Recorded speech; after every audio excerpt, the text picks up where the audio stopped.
तो कि तुम्हारी ग्राम सभा है तो वो सरपंच सचिव और GRS को काम है और वही कर लें। लेकिन जब उन लोगों से बातचीत की, 2-4 बार बैठक की, ये चाची हैं, चाची भी साथ में रहीं, ये भी बैठी हैं, तो ये लोग भी साथ में रही, निकले कि नहीं जो ग्राम सभा है वो गांव के विकास की रीढ़ है, और जब तक हम लोग ग्राम सभा में अपनी सहभागिता नहीं करेंगे तब तक फिर गांव की विकास नहीं हो पाएगा। जो अच्छी कार्य योजना गाँव की बननी है, क्या काम गांव में होने हैं, क्या आवश्यकता है गांव की, और कैसे काम होने हैं, कहाँ पे होने हैं, इनमें ग्राम सभा के सदस्यों की सहभागिता बहुत ज़रूरी है।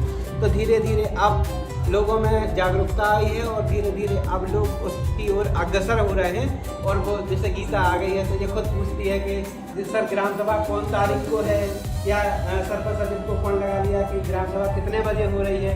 तो अब धीरे धीरे ये लोग उसमें एक सहभागिता होने लगी है।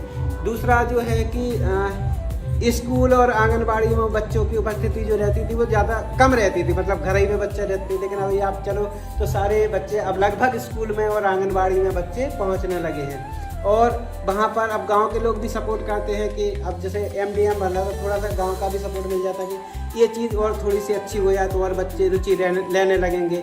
थाली प्रॉपर, तो अब पहले थालियाँ नहीं थी, अब तो थालियाँ भी आ गई, और सब बच्चे बैठ करके अभी यहाँ जब अभी लंच होगा तो आप देखेंगे बिल्कुल लाइन से बैठ करके वो प्रॉपर खाना खाते हैं। तो उसमें एक अलग ही समझ में आता है भाईचारे का एक सिस्टम।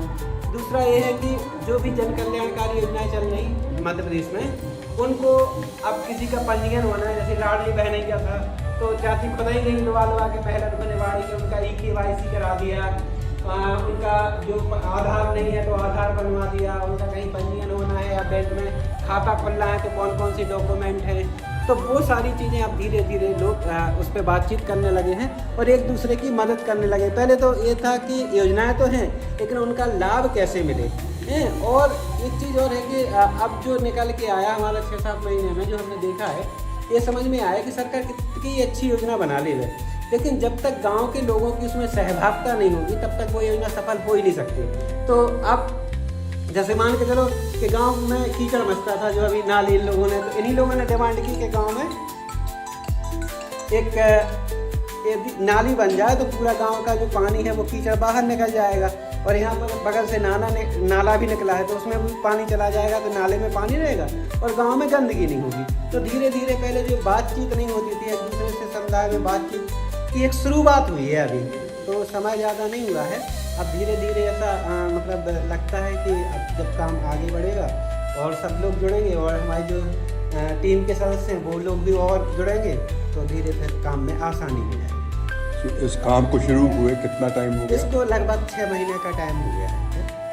और आपके एरिया में और कितने गांव हैं जिसमें इसमें टोटल 25 पंचायतें हैं सर। इसमें 25 पंचायतें हैं और लगभग 42 गाँव हैं।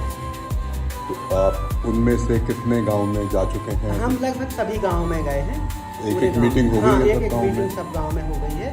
अब धीरे धीरे वो जैसे ही प्रोग्राम तिवारी जी का गाइडेंस होगा तो अब धीरे धीरे अपनी एक पहुंच और समाज और लोगों के साथ बैठ कर के बातचीत और फिर कैसे काम करना है उस पर एक पूरी कार्य योजना बनाने का प्रयास अभी किया जा रहा है। इन सब गांव में आंगनबाड़ी चल रही है? हाँ, आंगनबाड़ी खुल रही है। खाना मिलता है बच्चों बिल्कुल बिल्कुल, पोषण आहार भी मिलता है। और सबसे अच्छी बात ये है कि इन लोगों के सहयोग से ये है कि अब एक भी डिलीवरी गाँव में नहीं होती।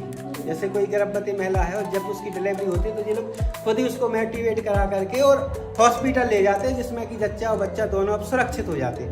पहले थोड़ा सा ये था कि सोचते थे कि गांव में हो जाए तो, लेकिन अब ऐसा बिल्कुल भी नहीं है। पहले ऐसा थोड़ा सा था।